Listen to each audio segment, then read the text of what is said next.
Eu queria aproveitar a presença do doutor Adib, é um outro assunto, mas que também está nas manchetes aí, que é a história do Banco Master, né? E o papel do ministro Dias Toffoli nessa história. Hoje o Banco Central pediu esclarecimentos ao Toffoli sobre o motivo da cariação e que deve participar um diretor de fiscalização do Banco Central. Mas como está tudo em sigilo, né, o Toffoli sentou em cima do inquérito, do processo e tal, e nada pode.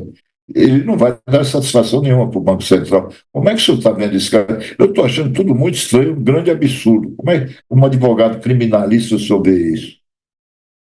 É o seguinte, esse caso envolvendo o Banco Master, ele ganhou até uma dimensão institucional, porque colocou a rota de tensão de três pilares, eu entendo, três pilares do Estado: o sistema financeiro, os órgãos de controle e o Supremo Tribunal Federal. Né?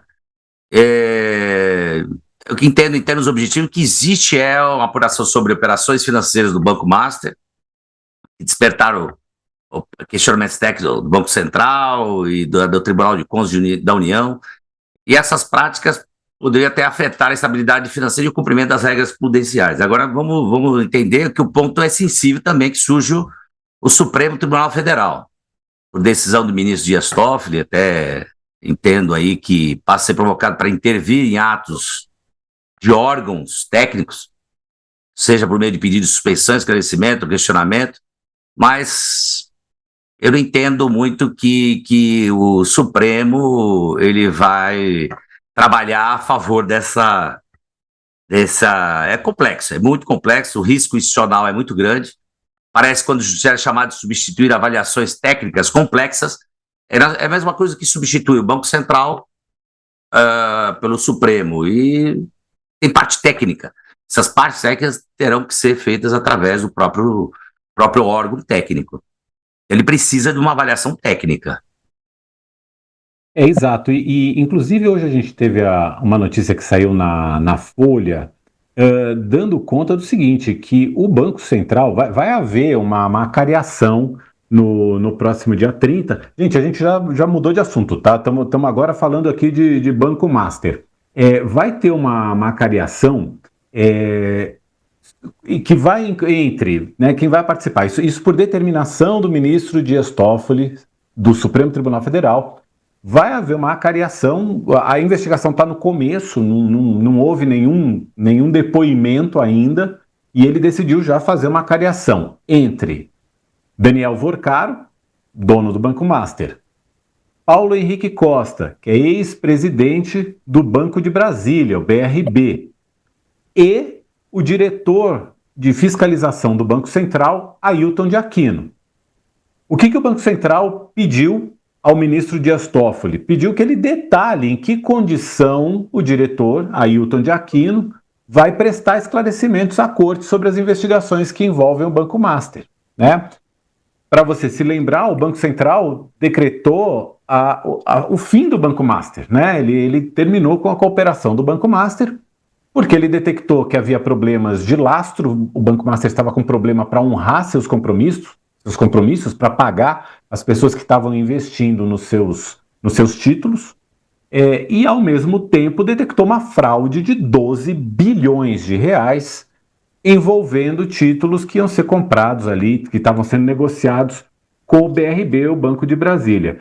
Agora, o Banco Central questionou qual o motivo de Toffoli considerar como tão urgente essa cariação, que precisa ser realizada durante o recesso judicial, mal tendo começado a correr a investigação e antes mesmo de qualquer depoimento ter sido prestado. Além disso, perguntou os pontos controversos que serão tratados durante a audiência, e isso foi tema de uma coluna sua, né, Couto?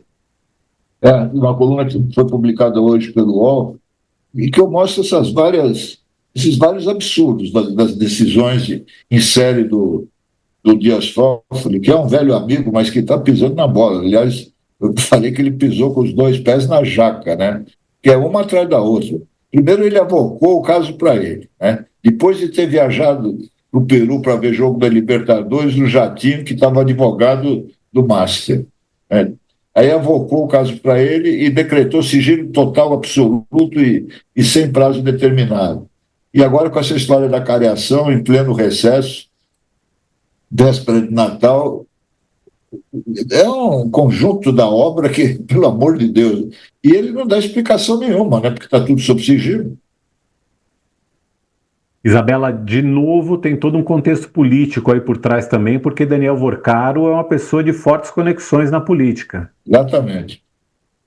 E eu acho que a questão da cariação, vou falar do ponto de vista nem necessariamente técnico, né, mas a questão da cariação, até onde eu entendo, é que coloca o Banco Central numa situação que ela é complexa, porque o Banco Central não está sendo investigado, pelo menos até onde a gente entende, e aí ao colocar o órgão que é regulador, ou as agências reguladoras, né, junto com a fiscalização, junto com aqueles órgãos ou aquela instituição que é fiscalizada, você coloca como se fosse em pé de igualdade, né? Como se a gente estivesse falando de pares simétricos, e não é, né? O Banco Central, ele regula, né, essas organizações, o sistema bancário como um todo.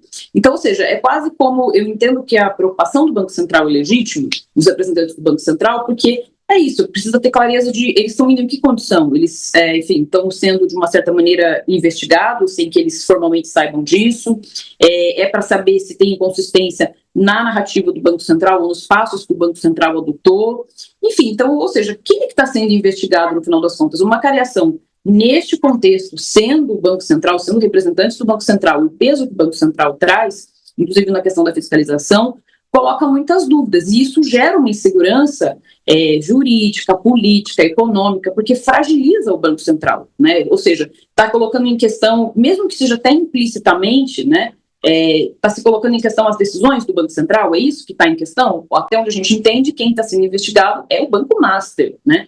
Então, ou seja, é uma questão muito complicada, inclusive pensando do ponto de vista do papel político que o Banco Central tem, né, em relação à autonomia, em relação ao que o Brasil vem construindo, de que o Banco Central tivesse autonomia em relação às presidências, né, ao governo executivo. E aí você ter isso do judiciário, eu acho que é bem complicado, sem ter clareza, sem ter transparência. Trata-se disso, né? Ou seja, não está combinado com o Banco Central que papel que vai fazer nessa cariação. Acho que é disso que é o temor, né, do Banco Central, e que faz todo sentido, né?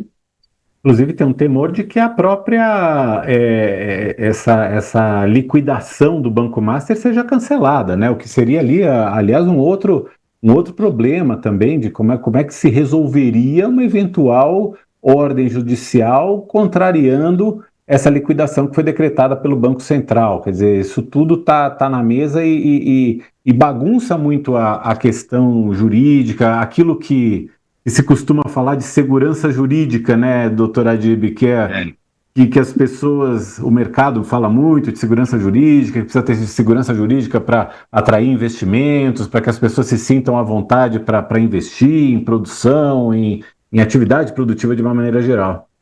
Eu entendo que do ponto de vista jurídico, é importante fazer uma distinção fundamental, né, que o Banco Central possui autonomia técnica e operacional, que está aí prevista em lei, para fiscalizar instituições financeiras e adotar as medidas preventivas. Já também temos o Tribunal de Contas da União, por sua vez, exerce controle externo sobre atos administrativos que envolvem recursos públicos ou riscos sistêmicos.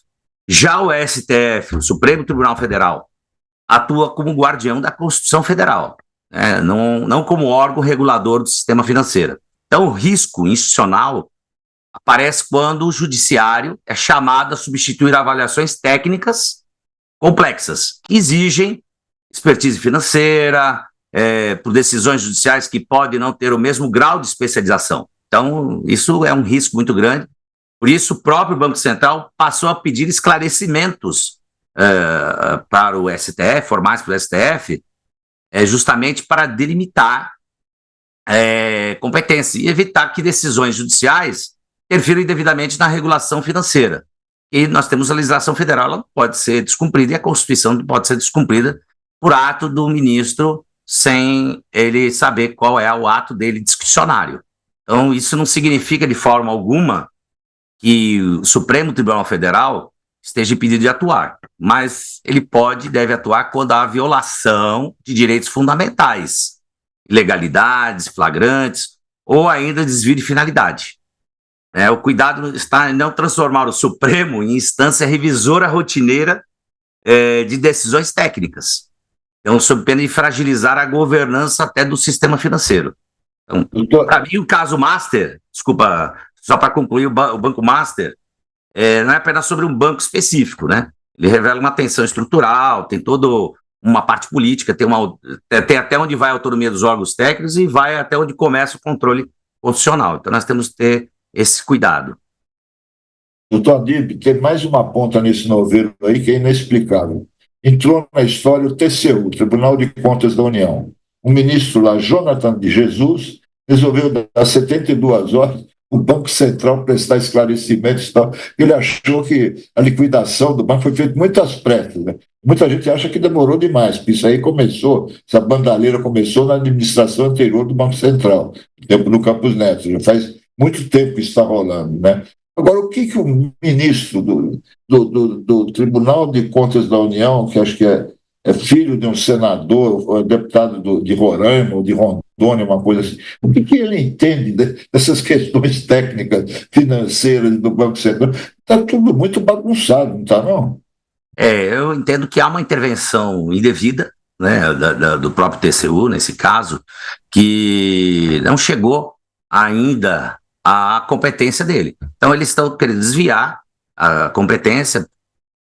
Com certeza, esses são atos políticos, não são atos jurídicos, e nem atos que são da sua própria discricionalidade. Então, eles estão desviando. Existe um desvio de finalidade. Entendo aí que esse ministro não teria por que trazer o ato regulatório, que é exclusivo do Banco Central, ele tem que ser respeitado.